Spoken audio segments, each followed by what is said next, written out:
All right. Well, thank you for joining us today for this masterclass on how self-care can improve your relationship with others.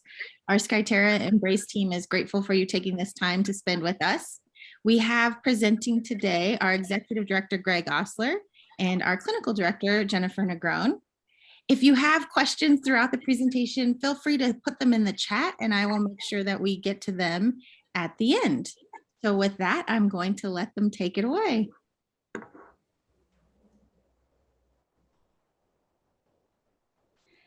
Thank you so much, Stephanie, and thank you all for joining us for this masterclass. I'm Jennifer Negron, Clinical Director for Skyterra Embrace. I'm also a licensed clinical mental health counselor and a certified yoga instructor. We're really excited to be able to share this information with you this afternoon, and I'll turn it over to Greg Ostler. Thanks, Jennifer. My name is Greg Ostler. I'm the Executive Director here at Skyterra Embrace. I'm a licensed clinical social worker and licensed clinical addiction specialist. Been doing this work for about 10 years, focused on trauma, attachment, and addiction, and I'm super excited to jump in. So what we're hoping to share with you and what we're hoping that you'll take away from this masterclass are some tools for your toolbox. So some knowledge, some ideas that you can implement today to begin to increase your self-care routine. And so just a little bit of specific tools here are that our hopes are that you create a consistent self-care routine. So a monthly visit to get a massage or get your nails done is fantastic. And we also want you to have some strategies that you can do on a daily basis as well as a weekly basis.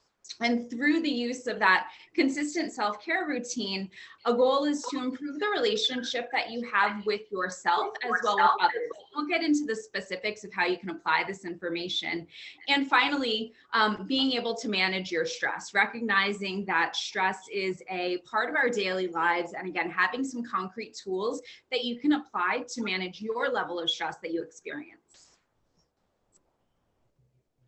Before we get too far, I want to introduce a couple of key terms that we'll be using in our conversation today.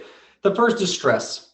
Stress is a change or disruption in balance and homeostasis, the way we're feeling, the way we're thinking. Self-care, the practice of playing an active role in protecting and preserving our personal happiness and well-being.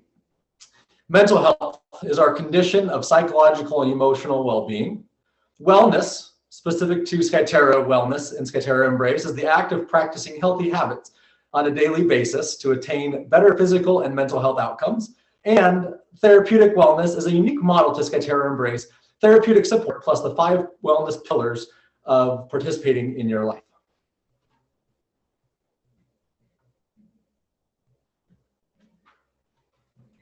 So to help give you some context here, I learned very quickly as a mental health professional, as a yoga instructor, and as someone that worked in the field of education for a long time that I am my greatest tool. And with that, I really needed to be able to take care of myself in order to best serve the clients and the population that I was working with.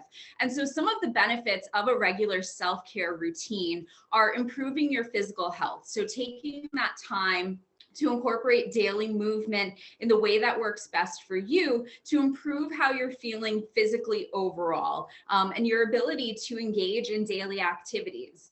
Along with the self-care routine, we can also learn to manage stress and anxiety. So that can be the stress that's specific to your workplace situation, to your interpersonal relationships, or to the anxiety that you experience, particularly as we continue to navigate the challenges of COVID and this pandemic that we're in. Self-care can also help you to boost your self-esteem. So as you're focusing time and attention inward, you can recognize your strengths, you can recognize all of your unique characteristics, and that improves your ability to feel really good about yourself and who you are and what you have to offer the world around you. Self-care also helps to protect your mental health, and that happens in a couple of different ways that we'll get into more specifically over the course of this presentation. And finally, self-care can lead to better relationships. So as you are feeling well, as you are feeling confident within yourself, you're also more open to engage in relationships and to recognize the quality of relationships that are worthwhile to you.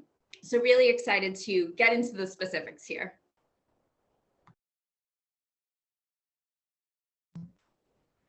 A critical piece to understanding yourself and the relationships that you engage in are communication skills. We each want to be seen, heard, and validated.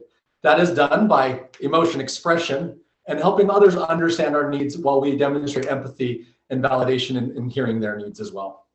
A couple of the outcomes that we get from clear, direct, and kind communication, including increasing that self-awareness, being able to reflect and say, this is where I'm at, this is what I'm doing.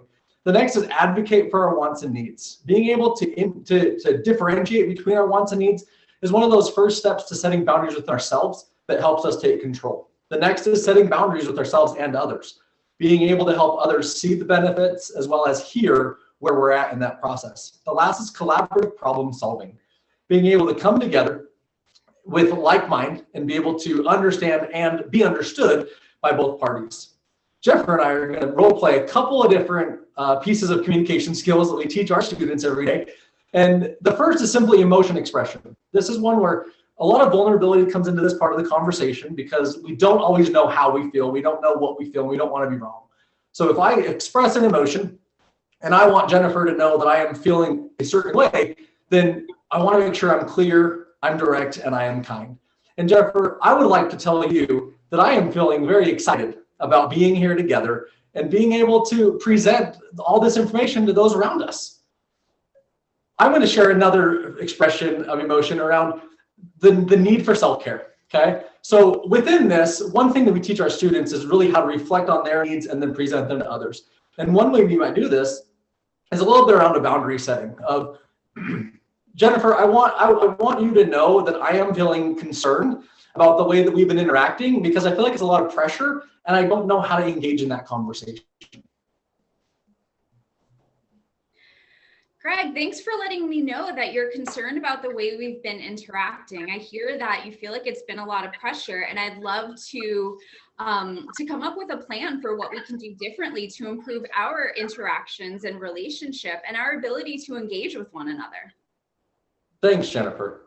So Jennifer has just identified an example of active listening. The ability for one to share their thoughts and someone else to actually hear them so that they can be seen, heard, and validated. Jennifer's approach and desire in this is not to tell me I'm right or wrong, but to let me know that she simply hears.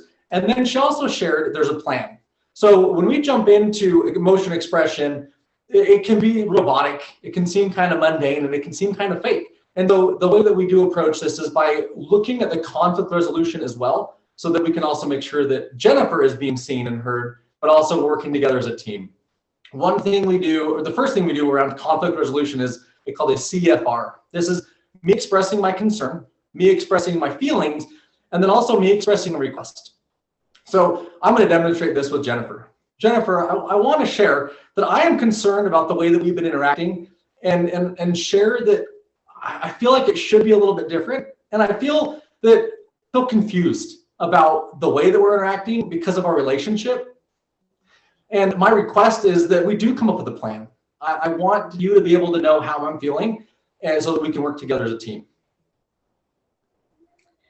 Greg, I hear that you're feeling confused about the way that we've been interacting, and I feel curious to see if you can give me a little bit more information about maybe some of the miscommunication that we've had so that we can clear up that confusion. Yeah, there's been situations where I haven't felt heard.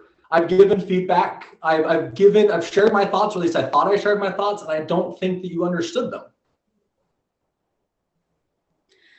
Well, I can see how that could be confusing if you've given feedback and if I haven't implemented or acted upon the feedback that you've given to change the way that I'm communicating. So I'm wondering if we can go through some specific examples so that way I can know a different approach to take to make sure that you're feeling seen and heard and that we can clear up any of that miscommunication between us. Thank you. So as we're talking between me and Jennifer, a big piece that we're trying to reflect on is becoming more clear in our interaction rather than trying to fix anything. Jennifer wants specific examples. She wants to hear the times that I experienced and what that was like for me so that she can kind of meet me where I'm at, come to my level. Rather than her being the professional or the therapist, we want to meet our students where they're at by helping them become aware of their needs and their feelings. And a second way that we do conflict resolution in maybe a more, I don't know, maybe a more specific approach to it that maybe is longer than me just expressing how I'm feeling is a VOP. And this is an opportunity for me to express my voice or my feelings, take ownership, gain perspective, step in Jennifer's shoes and see from her view, and also create a plan. This one can be a little bit different. It can be one big paragraph where I just kind of express everything, or it is that back and forth conversation. So I might say, hey, Jennifer, I want to help. I want to share with you that I am feeling overwhelmed with you expressing to me that you want me to have examples because I don't really have any. I hear that can be overwhelming to be put on the spot and to come up with some specific examples, and that can feel like a lot of pressure. Thanks. I take accountability for not putting you on the spot. And I wonder if we can work together to come up with some examples. Yeah, I take ownership for not coming with examples. I should be more aware, and I'm working on that one, so I appreciate your patience. I can also see from your perspective, Jennifer, how that's kind of confusing because I'm giving feedback but don't have any real outcomes to explore with you. And I can understand how, from your perspective, if this is something that you're learning to do, that it may take some practice to build some comfort and some familiarity with using this approach to be able to give feedback with specific examples. Awesome, thanks. So the last P in VOP stands for plan. Each step of the way, Jennifer has been curious in her exploration and asking if we can create a plan together. That plan needs to be focused on collaboration and curiosity, two key components to becoming aware of who we are and what we're doing. The last part of the skills that we identified is active listening. What this can be is often robotic, but it's really me repeating or interpreting or sharing how I've interpreted the interaction that we've had. So if someone expresses their feelings to me, I might say, hey, I hear that you're feeling, and use the exact same word. It's okay. It can seem a little robotic, but also all of this is pretty foreign for a lot of us because it's not the way we talk with normal people. We don't talk with this with our friends, don't usually talk like this with our families. And again, we can figure out our language and our voice as a family, and then figure out each of these steps within our own kind of structure. And so you can express your emotions, resolve conflict, and do so by making sure that you are being seen and heard, and also hearing and seeing those around you rather than asking and discussing in order to fix a situation.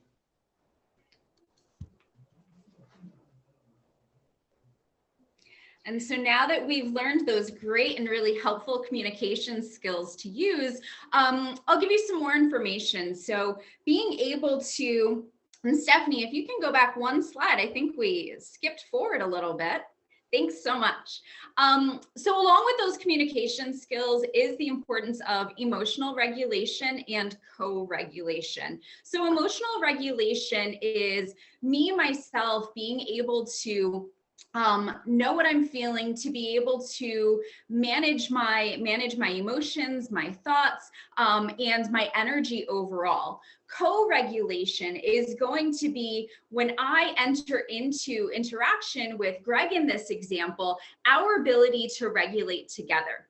And so an example that I can give you is, have you ever walked alongside someone? So say that you're taking a walk in the park and you're sort of chatting and, taking it easy, just enjoying the sunlight and the fresh air. And you look down and you happen to notice that you are walking in sync with one another. So right foots are striking the ground at the same time, followed by the left. That's one example of our ability to link up or sync up with someone that we're engaging with. That's one example of co-regulation. Another example can be if you've ever had the wonderful experience of being around an animal. In this case, I'll use a puppy because we have a 6-month-old puppy that's on our Embrace campus.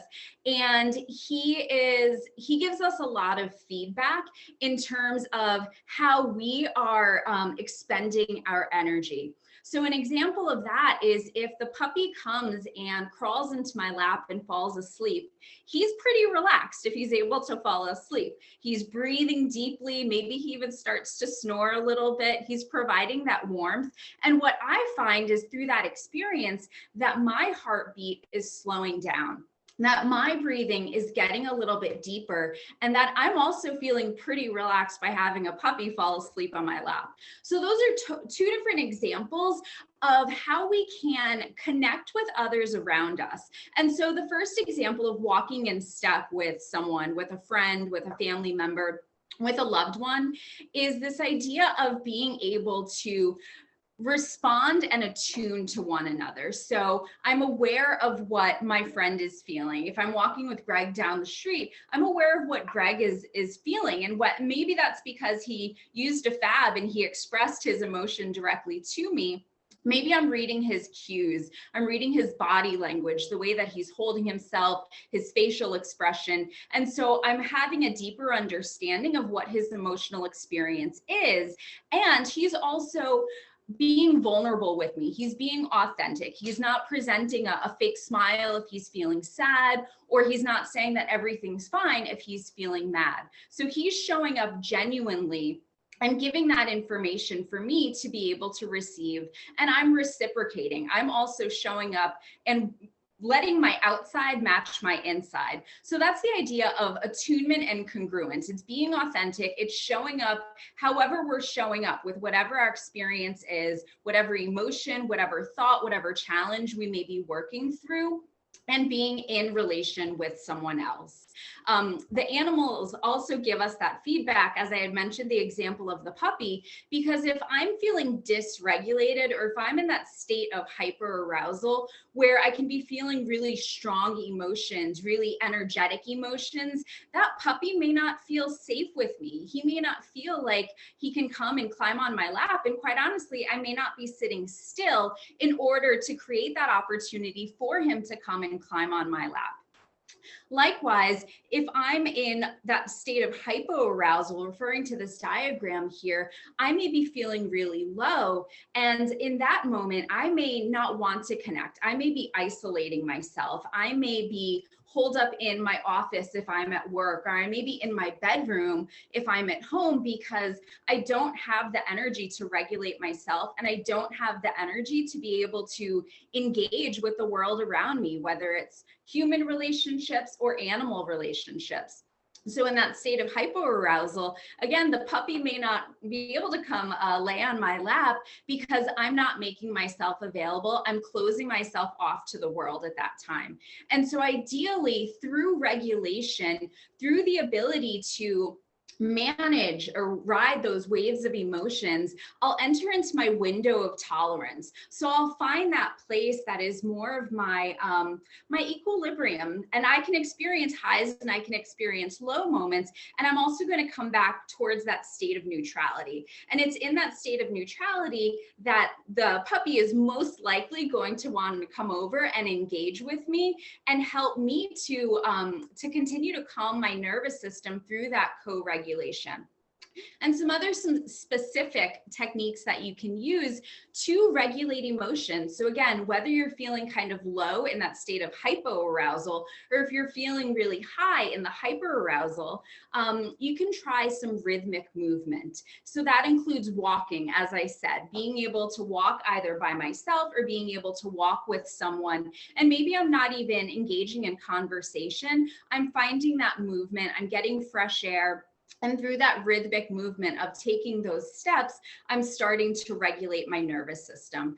Another example that we can use is butterfly taps. So being able to cross the arms, give myself a hug, and then I can add some small taps here. And then depending on how I'm feeling, maybe I want to go a little bit faster because I need some more feedback to stimulate my system if I'm feeling a little bit lower. Or maybe I have that energy. Maybe I'm feeling really anxious about something that's coming up in my day, and I need that quicker pace to be able to work out some of that energy so that it's not swirling around in my head and in my thoughts. The last example of rhythmic movement that I'll share for today is rocking. And so that can be rocking in a rocking chair. It can be rocking on a swing. It can also be rocking from side to side. So once again, I think we can all envision a mom with her newborn child who's feeling a little bit fussy, who needs some soothing, and the mom rocking from side to side, providing that rhythmic movement once again, that's helpful to the mom to remain regulated as that baby may be crying, as well as to calm the baby as well through that smooth motion.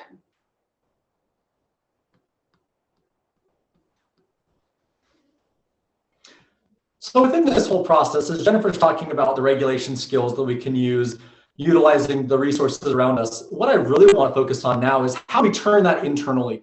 And the first step is taking accountability and ownership. Ownership of you, responsibility of you as an individual, whether you are a mom, a dad, a student, a friend, you are a human being and you deserve to feel better, becomes this opportunity here. And it might sound cliche. So there's the term, fill your own bucket first. And what does that mean? Well, I can't pour from an empty bucket. I can't support others unless I'm supporting myself. Take a trip with me real quick on an airplane. The flight attendant comes on and says, hey, if anything happens in the cabin and we have to figure out how to be safe, you're gonna have these oxygen masks to drop down in front of your face. And you're supposed to put yours on first. And if any of us have been on an airplane with someone else, our first instinct is usually to make sure that they're okay, whether they are older, younger, around us. I've never been on a plane that's happened. I simply imagine that if I'm with my kids, I'm going to worry about them first. It's supernatural. It is instinctual for us to do that. It is instinctual for us to do what Jennifer's talking about and help other people regulate. And then we don't ever take that time for us. We have to learn to slow down. We have to learn to self-soothe. The ability to self-soothe does not mean that we are babying ourselves and we're coddling ourselves, but we are finding that regulation within ourselves rather than externally. And externally, I'm talking about with other people. So when we talk about co-regulation, it's between two people, one person, another thing. Blankets, dogs, animals, other items that help us kind of bring that back together is kind of the opposite of what we call codependency, where if I can use something else, I will, and I'm not taking ownership of me. It's kind of Jennifer's responsibility at that point. I can dysregulate to the point where Jennifer gets dysregulated, and then we have to co-regulate. So it's creating this requirement for her to help me meet my needs by jumping in and rescuing in many ways. So a couple of terms I want to focus on here. The first is codependency, meaning I am not able to do it myself. I must have support from someone else. Okay, this happens all the time. This is super common for young adults. This is common for adolescents. It's common for older adults, but it's part of our transition into really age and growing up. And so one of those pieces we focus on is that if I am trying to figure out how to regulate and find that self-soothing for me, I can't be focused on Jennifer. I can't be giving my energy to Jennifer. I can't be focused on making her happy if I'm not happy. And I can't help Jennifer because it typically becomes a roadblock for other people when they become involved. And so within the next term, enmeshment, this term that means we don't have boundaries, there's no expectations, we're not clarifying, we're not communicating really well. Here's all the conflict. It comes because we're not focused on us. We're not willing to slow down. We're not willing to address what we need because, again, we're trying to fix someone else. If I can avoid how I feel and work on Jennifer's feelings, then I'm essentially home free. You know, I'm able to deflect and push my feelings away. I don't have to think about them. I might still feel terrible, but I'm able to feel good about helping Jennifer or friends or kids. And this happens for adults. This happens for young adults. This happens for children. And so what I want to do is strongly encourage you to find what fuels you and put your energy in building the new. Okay, I want to encourage you to stop fighting the last 15, 20, 30 years of life as a parent, as an individual. I want you to pause right where we're at. I want you to close your eyes and I want you to take a deep breath. Okay, I want you to be willing to slow down, not worry about the world around you for just a minute and let that breath fill and flow. Okay, breathe in. Let it fill your chest and breathe out. Simple. Okay. Well, I don't know all the yoga techniques. And I'm not that person that does the deep breathing with our students because we have Jennifer and we have our fitness instructor that does that. But I take that time myself, even though I know a lot of what we're doing. I know how to do this stuff, but I have to learn to practice. I have to learn to put it into effect. And I want to encourage you to do two simple things. Okay. The first is find a daily gratitude and have some self-compassion. One thing that you are grateful for you, not the world around you. We can do that later, but with you, within you, around you. What are your strengths? What are you good at? What are you working on? and bring that into the forefront of your perspective. Okay. The next is play an active role in your life. Stop letting the world dictate what you're doing and what you're feeling. The world doesn't make you feel anything, and I want to encourage you to drop that term. I want you to own how you feel. I want you to express how you feel. And I want you to do this from a safe environment. I want you to find those people that are going to be here and help you focus on you because they're being a role model. I want mom, dad, friends, yourself. I want you to figure out how to take that step back and really be willing to give to you by, again, playing an active role in your life and making the choice to slow down.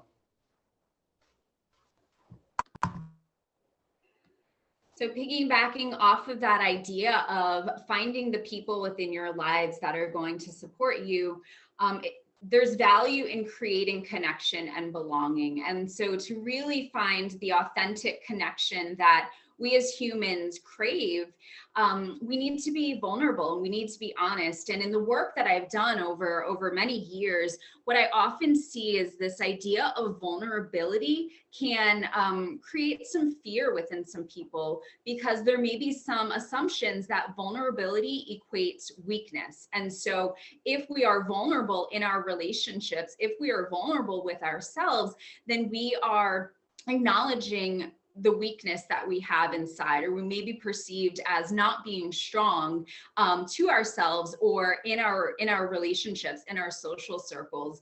And really vulnerability, as I mentioned previously, ties into that idea of being aware of what your experience is and being willing to accept your experience, owning your experience, having that sense of personal responsibility, and accepting the full range of emotions, of thoughts, of experiences that you as a human being have, and having that honesty. So rather than deflecting or trying to avoid or ignore thoughts that we experience, challenging situations, and seeking what's comfortable, taking a moment to slow down and be honest with ourselves. And then through that honesty, recognizing, as Greg has mentioned, what we want, what we need, being able to then communicate that to ourselves first and foremost, and then to those around us. So beginning with that connection internally, finding that sense of safety, of belonging for ourselves, and then from there being able to tap into that as we're building our relationships with our loved ones, whether that's friends, whether that's family, whether it's a part of our community, and recognizing those support systems in all of the various forms that they take place, whether it's in our work environment, whether it's through our religious beliefs, finding the community, finding a sense where we feel valued, where we feel as though we belong, and where we feel as though we can connect with those around us to really nourish ourselves in the ways that help us to feel our best version of ourselves, where we can experience joy and laughter, and we can experience pain and heartache, and we can do it in a way that's safe and that allows us to embrace our experience as opposed to running away from it or dimming down our light in any way. So as Jennifer's talking about community, vulnerability, honesty, one of the really important pieces we must reflect on is who are we? Who are we? What do I stand for? And we're going to talk about morals and values. We're going to talk real quick about that community that we search for to find that belonging. If we can't be our true authentic self, we don't belong.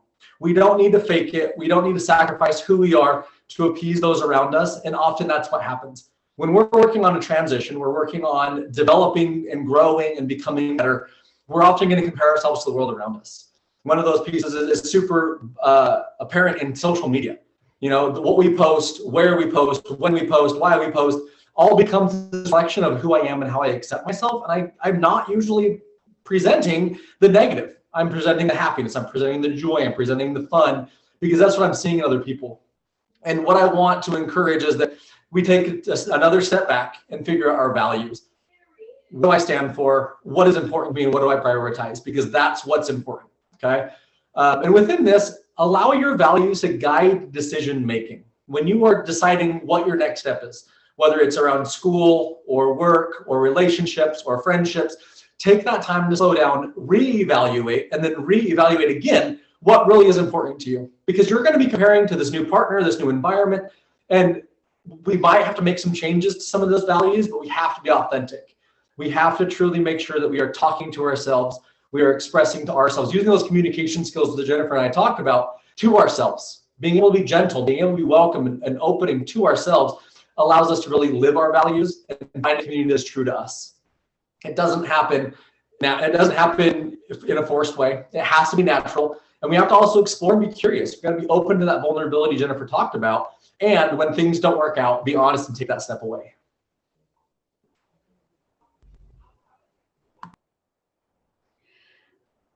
And so here are some specific strategies that you can begin to do today and that you can do on a daily basis, whether you choose one thing to begin practicing or you begin to incorporate all of these. The first is getting enough sleep. There have been so many research studies that have been conducted over the past few years that really hone in on the value of sleep so that we're able to give ourselves that opportunity, our bodies to physically repair and restore from the activity of the day, for our brains to be able to integrate the new experiences, the learning that we've had, and so that we can feel nourished, that we can feel available to tackle the challenges of the day. So increasing your sleep, making sure that you're getting enough sleep so that you're not starting the day already feeling exhausted and less able to navigate stress. Along with that idea of getting enough sleep is unplugging from technology. So we all have our smartphones in our pockets. You know, we walk around with these computers that are on us throughout the course of the day, and they're really, really helpful to help us engage and to find connection and to work and to do all of the things that we need to do. And we can also set limits with technology.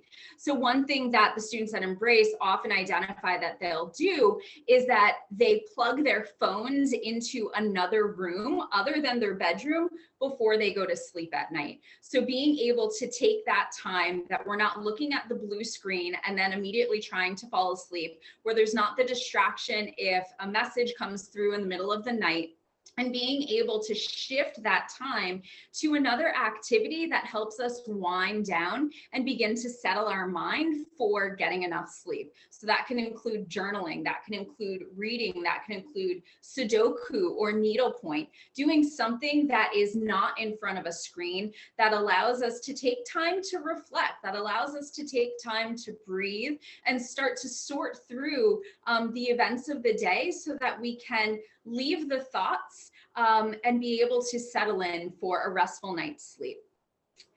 All of this also includes being intentional with your energy. So we have so many hours in a day. We have so many activities that we need to get to. And so being intentional is to be aware of what those responsibilities are and to figure out where you want to invest your energy. So I always advise starting by investing with yourself, making sure that you are getting the movement that you need, that you are getting 3 consistent meals each day and incorporating snacks as needed.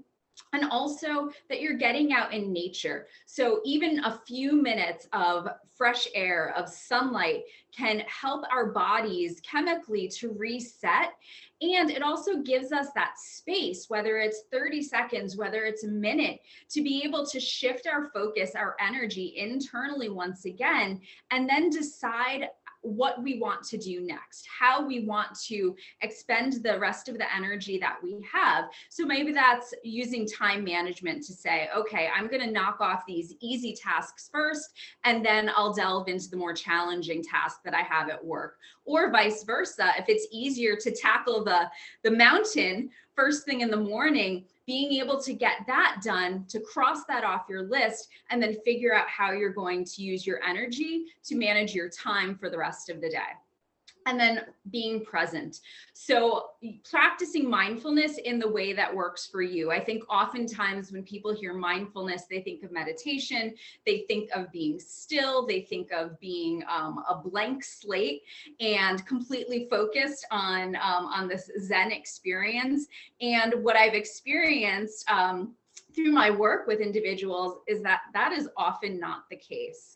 And so I encourage you to apply mindfulness in terms of awareness, being aware of what your experience is, your internal experience. And you can start by using your 5 senses. So what do you see around you? What do you taste? What do you hear? What can you touch? What can you smell?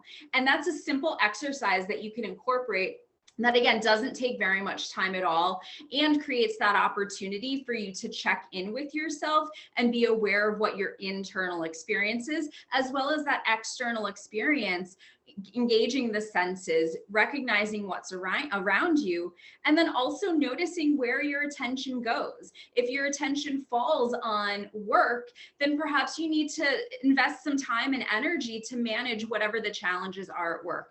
If your attention falls towards your relationships, towards calling a sibling, then maybe that's how you are intentional with your energy. You take some time to be able to find that connection, and also practicing breathing. So whether it's the example that Greg gave, you don't have to be a yoga teacher to be able to incorporate some breath work. And that can be with taking some deep breaths.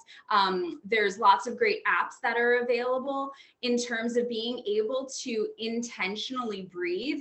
And what we know is that by focusing our awareness on our breath, it helps the breath to slow down.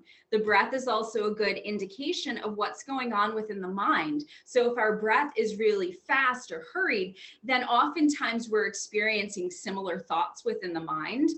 And so as we slow the breath down, we can slow those thoughts down. We can start to find the pauses in between the thoughts, and we can calm our nervous system. We can practice that regulation. And from there, intentionally figuring out how we want to move forward for the rest of our day. So another vital piece of self-care is therapy. We all have more work to do. We can all be better, we can all improve. And one piece that I want to highlight here is that therapy is a learning experience. Therapy is not one size fits all. There's not a right or a wrong model for everyone. But we have to experience it. We have to jump in and see what feels right, and then acknowledge and accept that it feels right and go with it. And the first step to all of this is feeling all the feels. Feel all the emotions and feel them well. That doesn't mean that we like them. It doesn't mean that we enjoy feeling all these negative emotions, but we can feel them, we can acknowledge them, and we can move forward. It's awareness. It's a lot of that being able to accept and focus the attention on what you want to be focusing on rather than feeling stuck. Getting down into the negative mindset, the fixed mindset of things are never going to improve. We see a lot of hopelessness. We see a lot of feeling of helplessness. We see also a lot of desire, a lot of opportunity and wanting growth and betterment, but also not really sure where to do it. Where's the direction? Where's the purpose? And so in this, we have a lot of the brain science and a lot of research behind it that says it's natural to be in the transition and struggle through it, because you don't know what you don't know. And if you haven't been to therapy before, well, we're not going to know what to expect. If you've been to therapy forever, we're now in a new environment. Let's change things up. Let's address what is not working, and then continue what is working.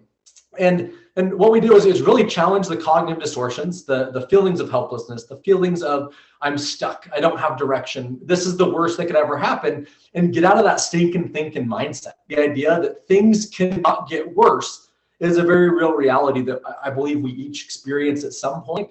So we've all been there, but we've all been there different. We've all been there at different times. We've all been a very different experience. And this is where that active listening really comes in to be critical. If someone's expressing to me how they feel, whether it is as a therapist or a friend or a parent, I want to listen so that I can hear them and see them, not to fix that situation. The fixing and that desire to always control it when someone comes to me and me trying to stop that feeling is where we get stuck in that stinking thinking of it's wrong for me to feel this, it's wrong for me to think this. So I want to normalize that a little bit. I want to acknowledge that me taking responsibility for me means I'm doing my work, whatever that looks like for me. We honor that. We honor the ability for someone to recognize what their work is and their willingness to jump into it. And through that, we're able to increase that awareness and then develop an ability to respond rather than react, the ability to regulate, the ability to separate ourselves from others and find that self-soothing, be able to focus on me so that when I am in a relation with someone else, I know I'm taking care of myself and I'm not going to be projecting that on Jennifer. I'm not going to be creating stress and overwhelm for Jennifer because I'm kind of making her problem in that codependency. I want to be individual. I want to individuate. I want to find me And I understand too that it's not an easy fix. It's not going to happen overnight. And some of that reality is everyone will benefit from therapy if you let it work. It's not comfortable. It's kind of foreign. And every therapist is different. And what we know is that it's a learning experience for each of us, so that you can go in and ask for help. You can go in and discuss what you're working on and where you're at. But it's not supposed to be a fix-all. It's you being able to report to someone and then hold you accountable if it's not your friends. I encourage it to be a therapist, someone that is a neutral party, that doesn't have that same connection to you, but is kind of a stranger, is a person that you're building trust with. You are being vulnerable with, you're being honest with, but also you have to choose to be honest. You have to choose to really reflect and figure out what work you want to do, what domain we're in, whether it's the physical, the emotional, the mental, the social, or the spiritual. All of these can be addressed if we're willing to slow down, breathe, and feel all those feelings that we want to avoid.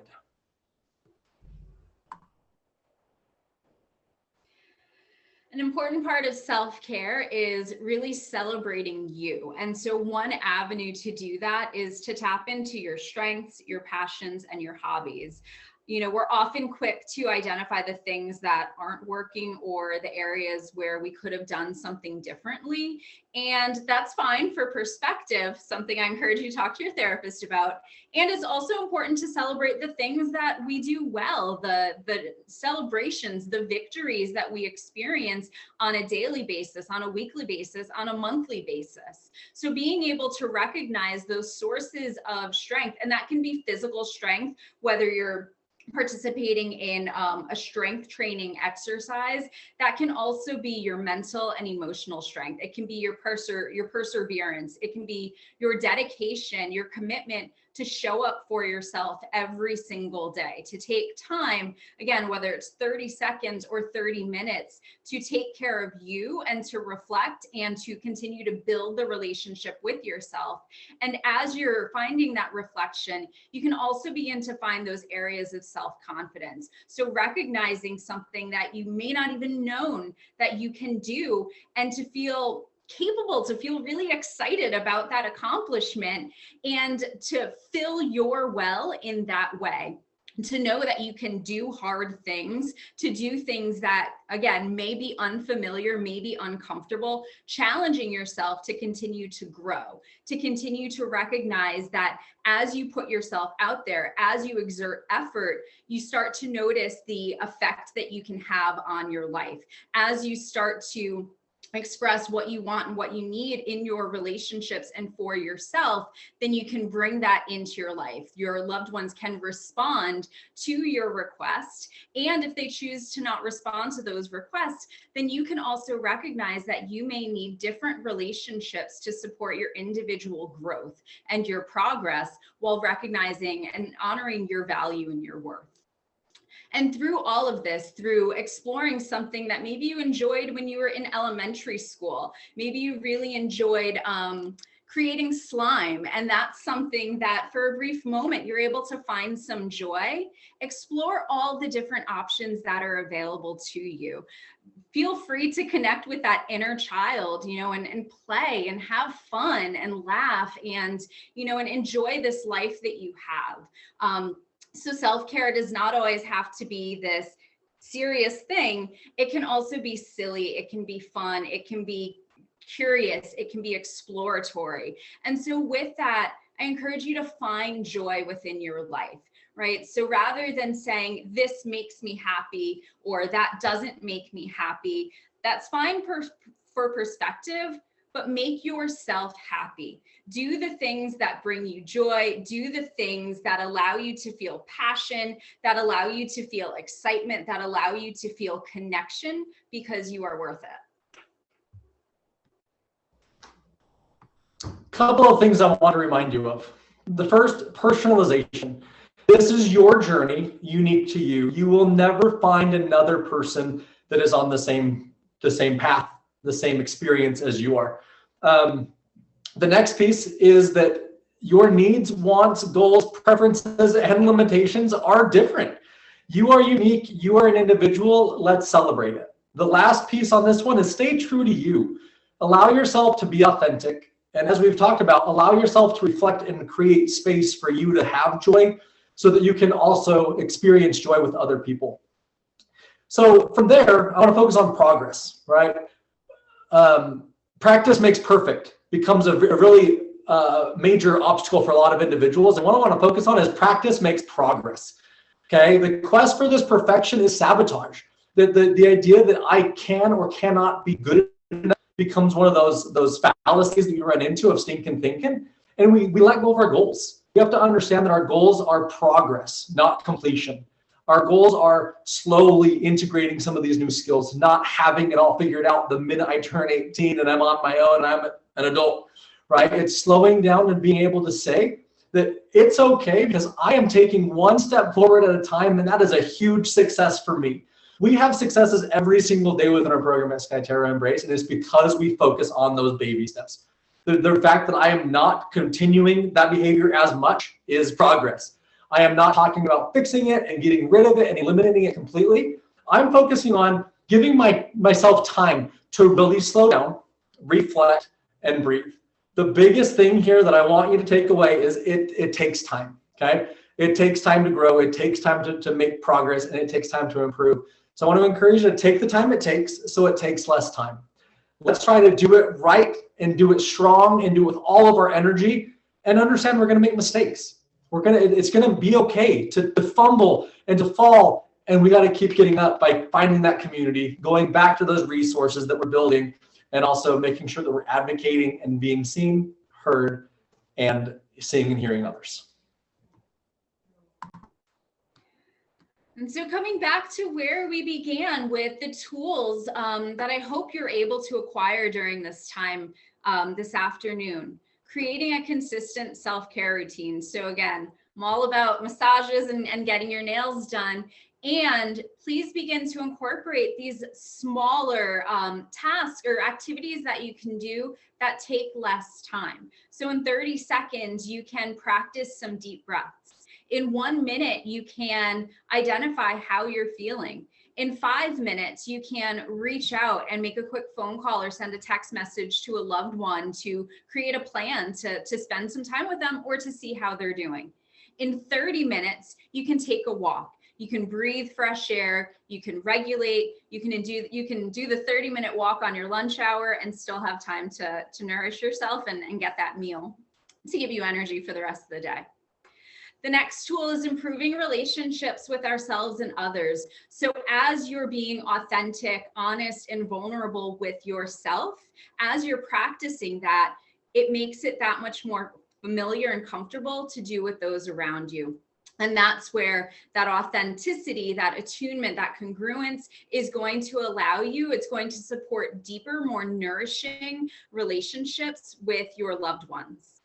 And the third tool is managing your stress. So making sure that you are eating nourishing meals, well-balanced fruit, vegetables, giving yourself the energy that you need from the caloric intake to manage the activities of your day, getting enough sleep, trying to get a little bit more sleep than you got last night, and then moving. So moving in a way that feels good to you, that allows you to connect your mind, your body, and that allows you to get outside and to challenge yourself.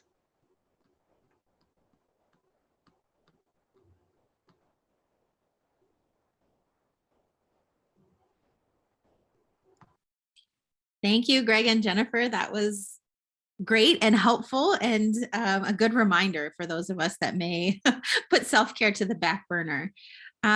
So any questions, please send them in and we can get to them after this. But we have our next masterclass is why camp when there's a perfectly good bed available. So feel free to join us for that one. You can visit our website at skyterraembrace.com. You can find all of these under our blog section of our website. And if you know someone who would benefit from our program, or if you have any questions about our program, feel free to reach out to me. My email is slewis@skyterraembrace.com, or you can give me a call. So with that, does anyone have any questions?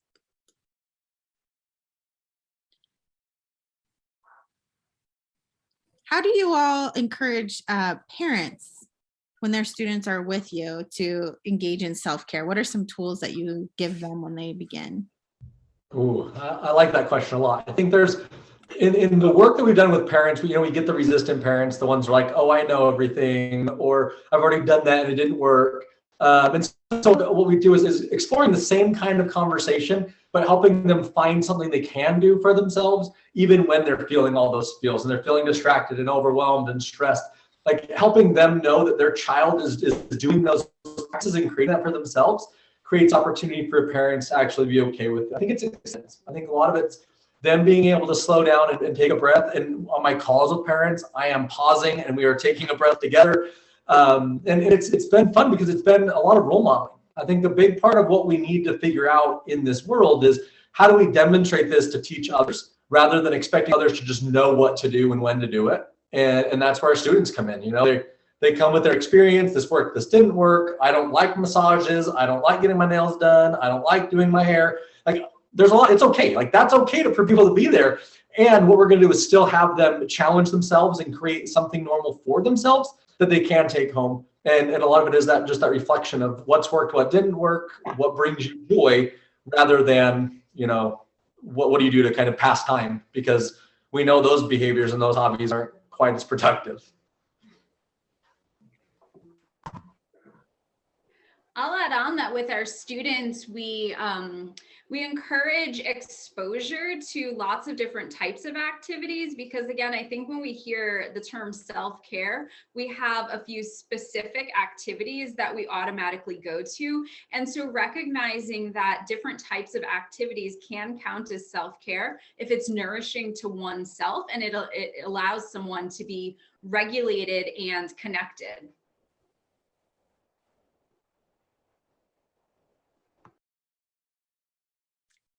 What advice or thoughts do you have for people who have never sought therapy? How would you instruct them to go about finding a therapist for themselves? I'll answer that one first. I think experience and exposure is a huge part of the work that I have done within trauma, attachment, and addiction. I would rather see a student fail than not try. And I think that's one of those pieces of, I don't connect with this therapist. They're a stranger. I don't know them. I don't trust them. And the biggest thing that I encourage them to do is get on the phone, see what it feels like to do a quick consultation and a 10-minute check-in of, hey, this is what I'm working on. This is what I need help with. Can you help me? And then if it doesn't work, move on. Let it be okay to say no. And also, when that therapist is not challenging you and creating that space for you to improve, fire them. Get rid of them, find someone new that can create that space for you because you deserve to feel better. And it's not worth continuing to do the same thing if it's not working. I'll echo what Greg said. I think goodness of fit is so important. It's not a one size fits all approach. And so absolutely taking the time to do those consultation calls to get a sense of whether it will be a good fit and giving it some time, right? So allowing yourself the time, the space to show up. And then if it's not working, the question I encourage you to ask yourself, is it not working because I'm not giving it my all, or is it not working because of goodness of fit? And if it's not the right fit, then move on to the next therapist until you're able to find that fit. Likewise, if you have been working with a therapist for some time and you're not noticing shifts, then take a look at the goals that you've set. Have some discussion about the progress towards those goals. And if it's still not working, if you're still not noticing the shifts that you want, find a new therapist.